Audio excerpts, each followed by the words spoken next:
vamos a estrenar columna. Estamos en comunicación con Andrés Sarmiento desde Chile.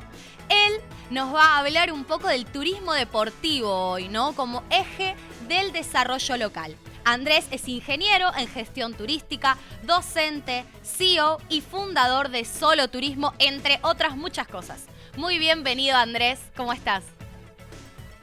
Hola María Eugenia. Muy bien, la verdad. Gracias por la invitación a esta oportunidad.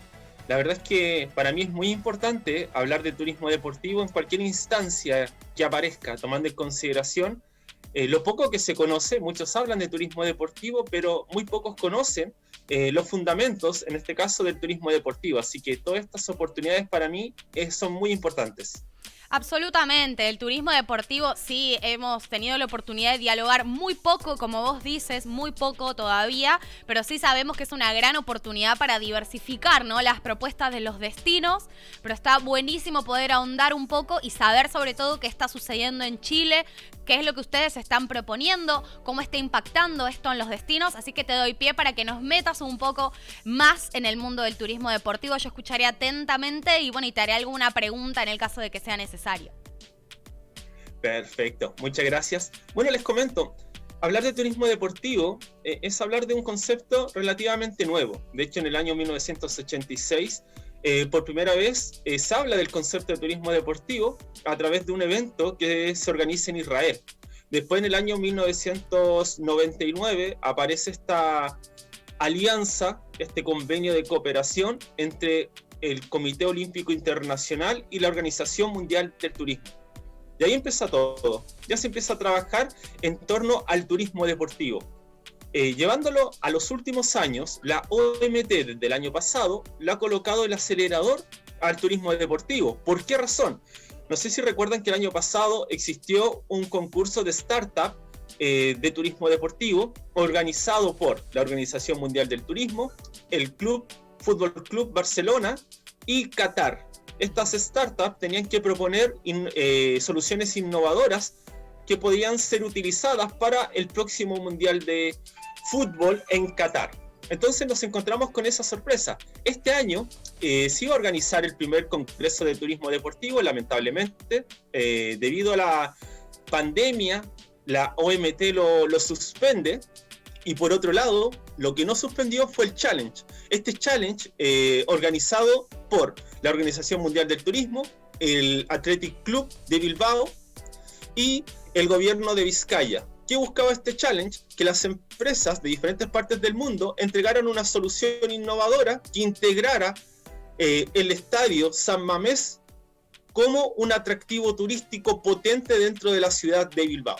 Entonces eso ha sido un poco la evolución. El problema es que muchos hablan de turismo deportivo, pero muy pocos lo entienden el concepto. ¿Y qué es el turismo deportivo? Bien. Y aquí viene lo primero que me quiero detener. Hay que entender que el turismo deportivo es una modalidad turística como cualquier otra que tiene una particularidad. Esta particularidad es que está en torno al deporte. ¿Qué significa?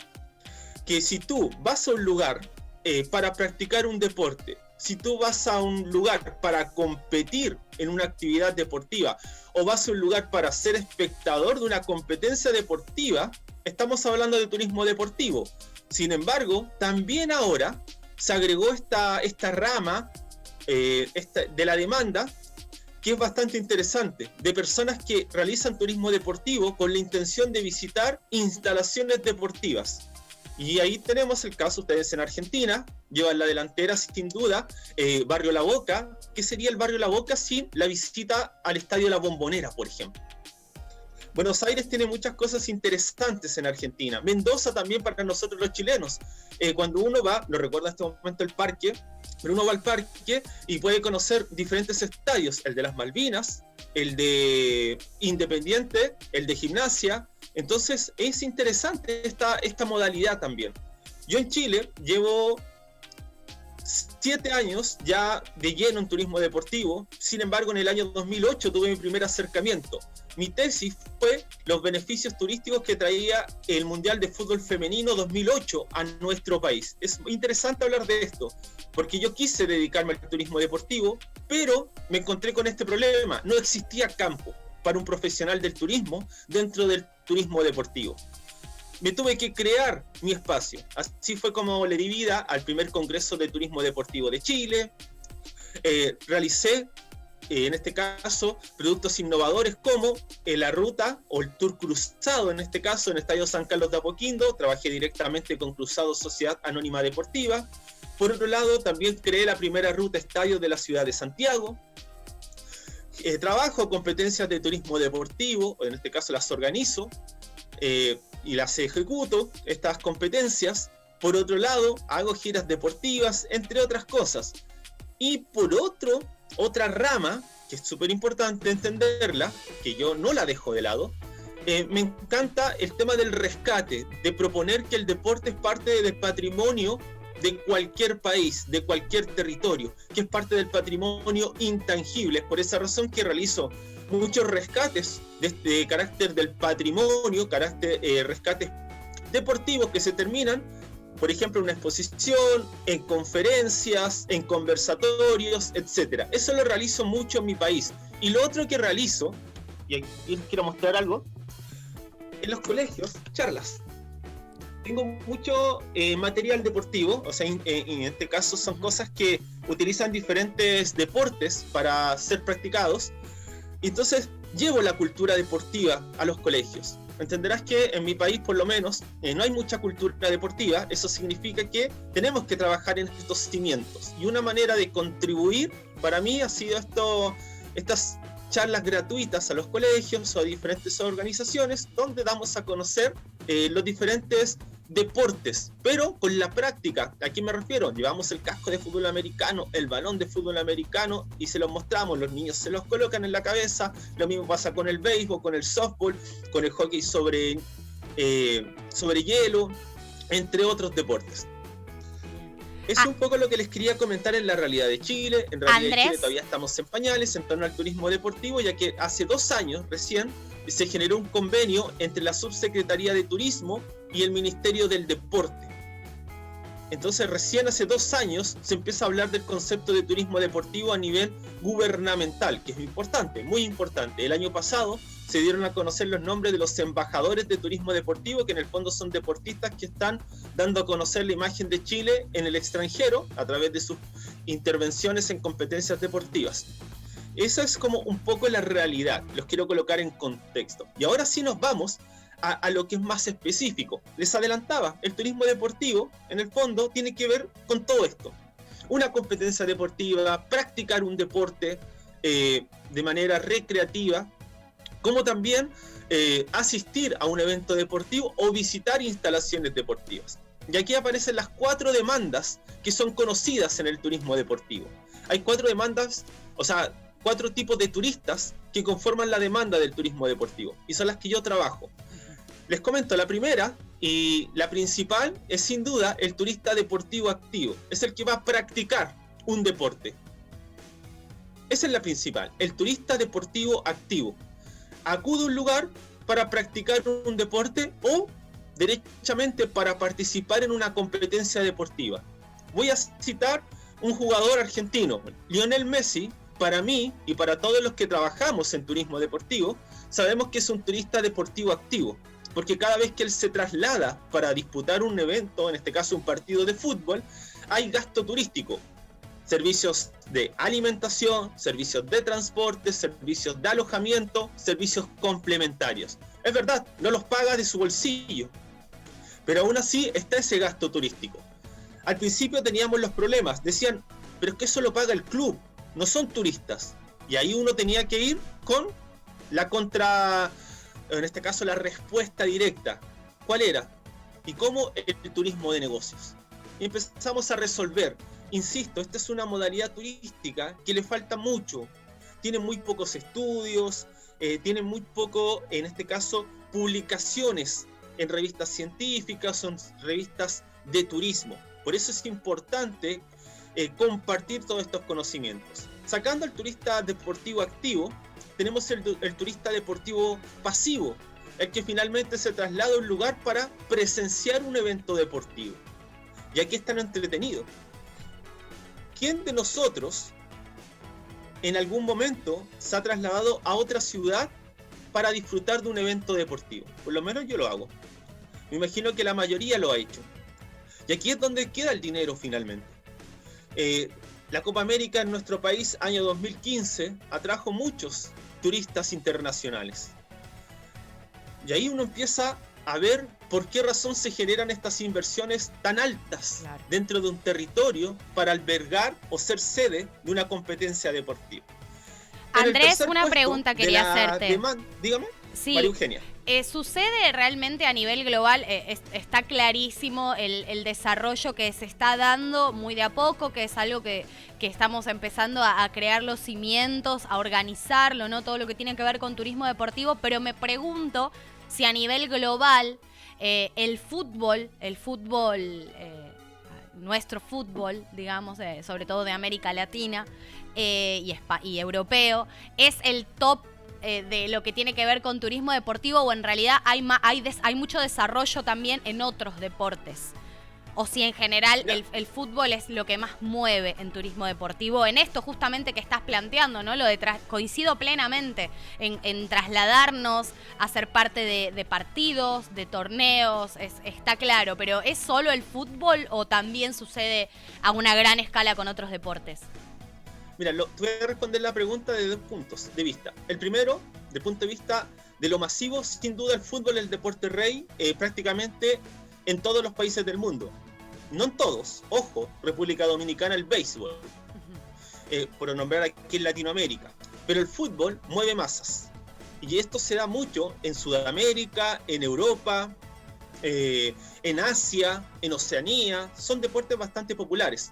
Este es un tema importante, sí, es verdad. El fútbol, si nos vamos en los totales, es por lejos lo máximo del punto de vista de eventos deportivos, que genera mayor interés. Sin embargo, cuando nosotros hablamos de turismo deportivo como eje de desarrollo, ahí nosotros trabajamos en diferentes deportes. Y aquí te voy a mostrar casos bastante puntuales e interesantes. Una competencia de ajedrez bien trabajada, en este caso junior, a nivel junior, menores de edad, fácilmente te puede trasladar entre 300, 400 personas al territorio, entre deportistas, más los familiares, que finalmente son los turistas deportivos pasivos, los que van a observar la competencia. Pero todo depende de qué tenemos en nuestro territorio y de nuestro país. A nivel mundial, el fútbol por lejos. A nivel de Chile, el fútbol por lejos. A nivel sudamericano, el fútbol por lejos. Son diferentes estudios que hemos podido realizar. Pero hay otros deportes que llaman mucho la atención. Por ejemplo, en Estados Unidos, ellos han tenido esta visión de no hacer eventos deportivos, sino hacer del evento deportivo un real espectáculo deportivo. Y es por esa razón que la NBA es tan popular, que la liga de hockey sobre hielo es tan popular, que la liga de fútbol americano es tan popular, ahora la liga, la MLS, la liga de soccer es tan popular, etc.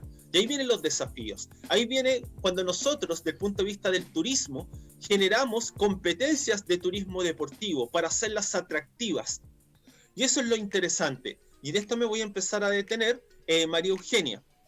Sí. Pero antes voy a cerrar la idea de la demanda. Perfecto. Con los turistas deportivos nostálgicos, que son los que les gusta visitar instalaciones deportivas. A mí me gusta. Yo soy de las personas que va a un lugar y sí o sí tiene que ir al estadio, por ejemplo. Haya o no haya un recorrido guiado, yo tengo que visitar ese estadio. Y finalmente tenemos los turistas deportivos de celebridades. Y aquí es muy interesante. Usualmente utilizamos la palabra celebridades para Hollywood, asociarlo un poquito a las películas. Pero no, la verdad es que también se dan en el fútbol. En la Copa América 2015 en Chile, la selección de Argentina se quedó en La Serena. Desde su llegada, ahí arrendó todo un hotel en La Serena, en la ciudad de La Serena. Y nosotros nos encontramos con muchas personas que viajaban a La Serena, motivados ¿por qué? Por estar fuera del hotel o fuera del campo de entrenamiento para poder sacarse una foto con Messi o tener un autógrafo de Messi. Ese es el turista deportivo de celebridades, que sigue a su ídolo. Y eso se da mucho en Europa. Messi va a Lloret de Mar, por ejemplo, o va a Ibiza, Cristiano Ronaldo va a Ibiza, y hay muchos amantes del deporte que los siguen, que se trasladan a Ibiza esperando tener la fortuna de topárselo en la calle. Ahí tenemos la demanda, y hay que entenderla muy bien, porque cada vez que nosotros realizamos este eje de desarrollo, utilizamos el turismo deportivo como eje de desarrollo, tenemos que conocer bien el concepto y cómo se comporta la demanda. Y ahora vienen los desafíos. María Eugenia tocaba el tema de los deportes. Sí, el fútbol va a seguir siendo. Aquí les voy a dar dos datos que son bastante interesantes. De partida, el Consejo Mundial del Viaje y el Turismo en el año 2008 indicó que de cada $4 que se gastaba en el mundo por turismo, 1 correspondía al turismo deportivo. Ahí va. Ese es un dato potente, o sea, el 25%, un organismo tan, en este caso, con tanto privilegio como la WTTC, nos dice que de cada $4 que se gastan en turismo, 1 corresponde a turismo deportivo. Y por otro lado, tenemos estas cifras que de verdad llaman la atención a todo el mundo.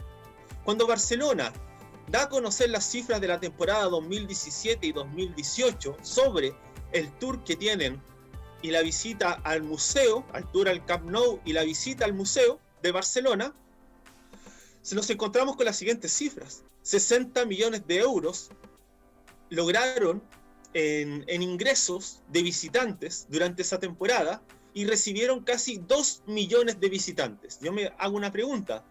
¿Existirá en Latinoamérica algún museo con cifras parecidas? Es buena pregunta, para ir entendiendo cómo se comporta este turismo deportivo. Y ahora nos centramos en el eje de desarrollo local. Hace un tiempo tuve la oportunidad de organizar el Seminario Internacional Turismo Deportivo como eje de desarrollo local. Participó, por ejemplo, el presidente de la Cámara de Turismo de Santiago del Estero en Argentina, participó el alcalde de Lloret de Mar de Cataluña, España, y también el Consejo Mexicano de Turismo Deportivo. Y por otro lado, yo también hice una presentación. Entonces, ahí debatimos varios temas. Y aquí les voy a comentar por qué este turismo deportivo se transforma en un eje de desarrollo local. En este caso, con conclusiones tan simples, pero al mismo tiempo significativas. La primera conclusión que les quiero decir es porque rescata y mantiene viva la historia deportiva de un lugar. Yo antes de la pandemia estaba trabajando con los chicos de Rincón Patrimonial Chileno para implementar un guiado de turismo deportivo dentro del cementerio general. Estábamos haciendo todo un diagnóstico para identificar a los diferentes deportistas que están enterrados en ese lugar para revivir su historia a través de este recorrido. Bueno, lamentablemente llegó la pandemia, lo tenemos en stand-by, pero de eso se trata. El turismo deportivo se transforma en una oportunidad para rescatar y mantener viva la historia deportiva de cualquier territorio. Me he encontrado con muchas cosas interesantes en Chile. Chicos que tú les preguntas, ¿saben quién es tal persona? Para nada, no saben absolutamente nada. Y es alguien muy destacado a nivel nacional desde el punto de vista del deporte y que nació en su ciudad. Pero lamentablemente las nuevas generaciones están perdiendo eso. Por eso yo hablo de el deporte como patrimonio cultural intangible de cualquier territorio. Por otro lado, nos encontramos con muchos problemas a la hora del turismo. Y esto es algo transversal.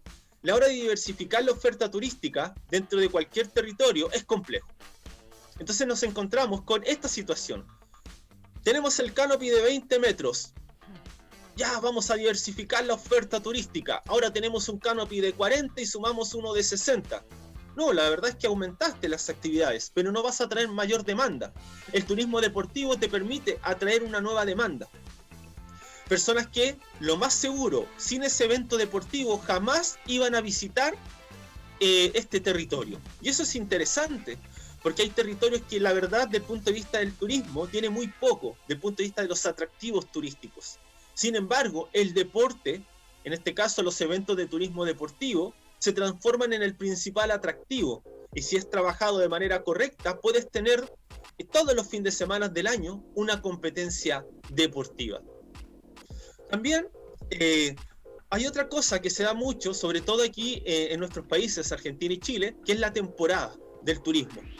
Hay en Chile, en el extremo sur, en la época de invierno, muchos territorios o muchos empresarios turísticos prefieren cerrar, en este caso, sus restaurantes, sus hoteles, sus empresas, hasta que regrese el buen clima.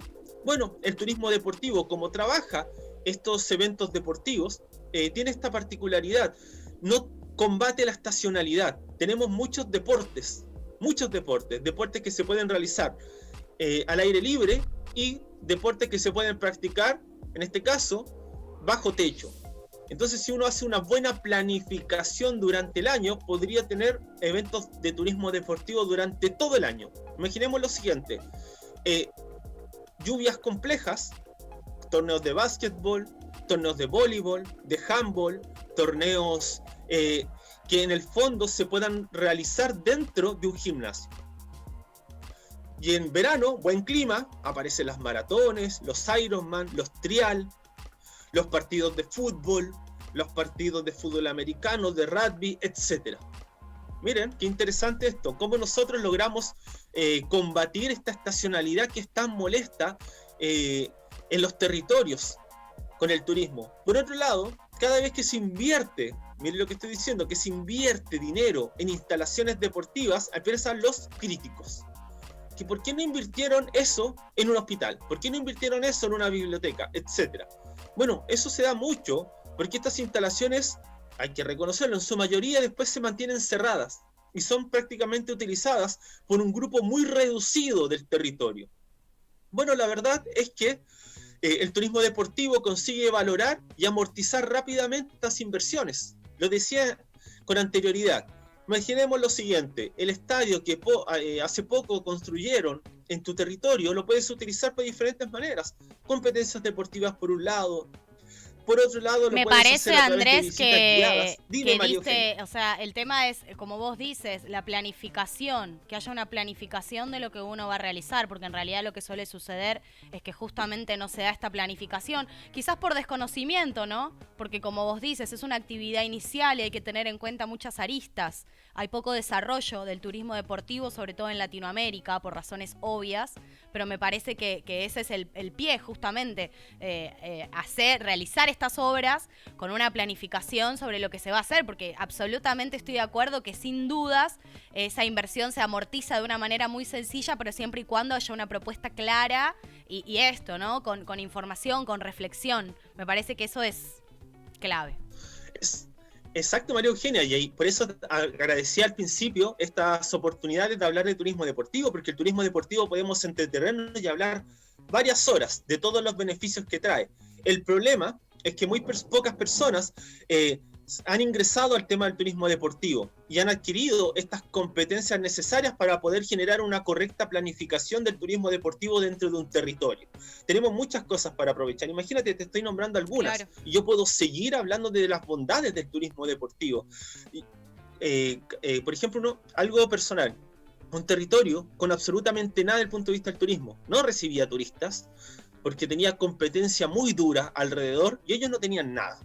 En un clima bastante seco, poca vegetación, pocos prestadores de servicios turísticos, etc. ¿Qué ocurrió? Empezaron a generar eventos deportivos, lo transformaron en eventos de turismo deportivo y ahora están recibiendo turistas durante todo el año, pero no motivados, claro, para ir a conocer las bondades, sino motivados por el evento del turismo deportivo. Y aquí viene lo entretenido, María Eugenia, porque cuando nosotros planificamos de manera correcta, aprovechamos todas estas personas, en este caso todos estos turistas, para mostrarles lo que también tenemos. Y aquí viene el tema del integrar. Claro. Muchas veces hablamos de evento deportivo. Imaginemos un gran círculo y un pequeño circulito adentro de color rojo. Ese pequeño circulito adentro de color rojo es un evento deportivo que en la mayoría de los casos utiliza el territorio, en este caso, y las instalaciones deportivas para llevarse a cabo. El evento, claro, de turismo deportivo utiliza todo el territorio, entonces involucramos absolutamente a todos. Y aquí viene, María Eugenia, lo que tú mencionabas, la planificación. Yo en el norte soy parte de la organización de un evento de escuelas de fútbol. Recibí muchas delegaciones de Argentina, principalmente de Córdoba, de Rosario, que vienen a competir. Bueno, nosotros generamos un evento de turismo deportivo. ¿A qué me refiero? Todas las jornadas, en las canchas donde disputamos los partidos, diferentes artesanos tienen sus stands afuera para poder comercializar sus trabajos. En los eventos, en este caso de inauguración y cierre o clausura, nosotros no contratamos el artista que viene de una gran ciudad, no contratamos el artista de renombre a nivel nacional, no. Claro. Nos contactamos con las agrupaciones locales y tenemos el grupo de baile de tercera edad, tenemos los chicos del taller municipal de karate haciendo una demostración, etc. Empezamos a integrar la comunidad. A eso sumémosle lo siguiente, que nuestro programa deja tiempo libre, ya sea mediodía, media tarde, un día completo, que es lo ideal. Sobre todo las delegaciones que vienen desde fuera del país sí o sí tienen un día completo. Y antes de viajar a la competencia, ellos reciben un folleto con información de la ciudad donde se hace la competencia, obviamente de la competencia, la ciudad, de los atractivos turísticos principales, de la oferta que está disponible, que son alianzas que finalmente nosotros realizamos con los empresarios turísticos, y ellos deciden qué hacer en ese día libre. Entonces tenemos toda esta integración, ellos van decidiendo, tenemos oferta, en este caso, voy a enfocarme de ofertas que es pagada, donde generamos este tipo de alianzas, y los chicos pueden visitar, entonces ya está todo programado antes que viajen, porque eso es muy importante. Y por otro lado, también tenemos oferta que es gratuita, que está a disposición, que muchas veces la organizamos nosotros como un walking tour en la tarde por el centro de la ciudad, o visitas a museos. ¿Te das cuenta cómo vamos integrando todo a través de un evento deportivo? ¿Y cuál es la gran diferencia entre un evento deportivo que usualmente conocemos con el evento de turismo deportivo? Ahí hablamos cuando hay desarrollo de un territorio, cuando esta inversión que se realiza. Dime, María Eugenia. No, esto te iba a decir justamente, que este último ejemplo que estás dando es clarito el resumen de lo que es el título del diálogo, ¿no? Como eje de desarrollo local. Creo que ahí va apuntado, ¿no? Siempre que estas iniciativas y todo lo que propongamos en derredor al turismo deportivo, que también esté observando y albergando y abrazando a la comunidad local y sobre todo apuntando a su desarrollo. Creo que esa es la clave del turismo deportivo hoy y de lo que venimos hablando del turismo en líneas generales, ¿no? Este turismo que realmente queremos empezar a desarrollar, que sea así a lo largo y a lo ancho del planeta, que realmente apunte a un desarrollo local, que es lo que lo va a hacer sostenible. Ejemplos como el que acabas de dar seguramente va a hacer del turismo deportivo una nueva bandera y va a tener un gran desarrollo siempre y cuando esto apoya a la comunidad local, como el ejemplo claro que acabas de dar. Realmente, como vos dices, hay muchísimo para hablar. Tengo muchas preguntas para hacerte, por eso me alegra poder tenerte dentro de Puerta 360 para que podamos desarrollar un poco más y descubrir lo que es el turismo deportivo. No sé si hace falta decir alguna cosa más antes de cerrar la columna del día de hoy. Sí, me gustaría cerrar con una cosita, María Eugenia, que es súper importante. No solamente se genera pensando en el desarrollo del punto de vista económico. Recordemos que la sostenibilidad tiene 3 tipos de ejes. Entonces nosotros también dentro del turismo deportivo, utilizando un evento deportivo, se genera también este desarrollo en los ejes medioambiental, obviamente, y en el sociocultural. Por ejemplo, en el sociocultural me voy a detener ahí cortito. Estas instancias de intercambio cultural entre los chicos que son residentes del territorio con los chicos que vienen desde fuera del territorio. Entonces se generan diferentes tipos de actividades. Un torneo, por ejemplo, de tenis fútbol en la plaza de la ciudad, donde el municipio coloca una medalla para todos los participantes y una copa. Se genera todo este tipo de intercambio cultural. El intercambio cultural a través de almuerzos, visitas a los colegios, etcétera. Muchas cosas se pueden realizar y eso es muy importante. Y por otro lado, reconocer, en este caso, recordar que tenemos esta Agenda 2030 que habla del desarrollo sostenible. Y tanto las Organizaciones Unidas, de Naciones Unidas, como también la OMT han dicho que el deporte y el turismo son parte de esta agenda. De hecho, la ONU en este caso le ha dado bastante importancia al deporte con los ODS, y la OMT ha dicho que también estos objetivos de desarrollo sostenible van de la mano con el desarrollo turístico. Entonces tenemos el deporte con el turismo, ambos aportando en esta Agenda 2030 el desarrollo sostenible, se unifican en el turismo deportivo. Así que hay muchas cosas positivas. Y ojo, y para cerrar, María Eugenia, que creo que esto podría ser para más adelante, yo estoy en este caso, hablando mucho del concepto de turismo deportivo inclusivo, porque realizar una competencia de paradeportes no es lo mismo que una competencia de deporte tradicional. Y hay muchos problemas, ojo, muchos problemas que se están realizando en diferentes partes del mundo a la hora de organizar. No basta solamente de tener una buena instalación deportiva, no basta, sino tienes que tener todo un territorio adaptado para recibir este tipo de deportistas, y eso es muy importante. Y con esto cierro, y porque lo podíamos ser, como les digo, como la antesala de la próxima columna. Muy bien, sí. Competencia de básquetbol en silla de ruedas. Yo llego temprano, feliz, veo y estaba vacío, o sea, había muy poca gente en la galería. Digo, oye, los otros deportistas, converso con unos y me dicen, no, es que lamentablemente no podemos. ¿Por qué? Porque la única galería que tenían no tenía ramplas y espacio para silla de ruedas. O sea, ya la instalación deportiva estaba fallando.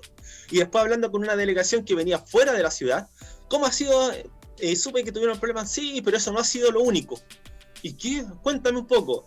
Estoy con mi delegación en 5 hostales distintas. ¿Y por qué? Porque no tenían en este caso, las instalaciones necesarias para recibirnos. Y ahí empezamos el problema. Y otro dato, los chicos, está hablando silla de ruedas. Por otro lado, tengo una relación directa con la Federación de Deportes de Discapacidad Visual en Chile. Estamos realizando muchas actividades en torno al turismo deportivo inclusivo. De hecho, vamos a organizar algunos eventos de turismo deportivo inclusivo. Bueno, les comento. Ellos, imagínate, las mayores lesiones, ¿cuáles son? Antes de los deportes, de practicar estas competencias finalmente. Uno, porque van en el hotel, dejan su bolsito en el suelo y ellos como memorizan el lugar, después retornan y se tropiezan. Porque la mucama o la de aseo, en un acto que obviamente no es con mala intención, en un acto de bondad, modificó el lugar, a lo mejor pensando que iba a estar más cómodo ahí, pero la persona se accidentó. Y cuando están almorzando o comiendo, cuando hay este cambio entre el mozo te deja siempre el agua caliente a mano derecha y después hay esta modificación de turnos y te la dejaron a mano izquierda, lo pasan a llevar, porque ellos son de memoria. Por eso hablo que también el turismo deportivo inclusivo tiene que ir en otra arista. Esto, recordar siempre que la inclusión no es apartar como lo que estoy diciendo ahora, pero tenemos que empezar por algo y dejar en claro esto.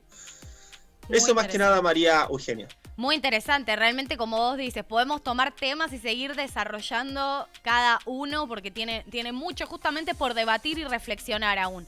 Andrés, te agradezco muchísimo que seas parte de Puerta 360, que nos hayas brindado tu tiempo y toda esta información. Y bueno, por supuesto te esperamos para seguir dialogando porque está muy bueno poder empezar a profundizar sobre esta propuesta, todo lo que gira alrededor al turismo deportivo, que es otro tipo de turismo más, otra forma de diversificar los destinos, de proponer, de desarrollar. Así que muchísimas gracias y que tengas muy buen día. Igual, muchas gracias, María Eugenia, que estén súper bien y gracias por la invitación a 360 Travel.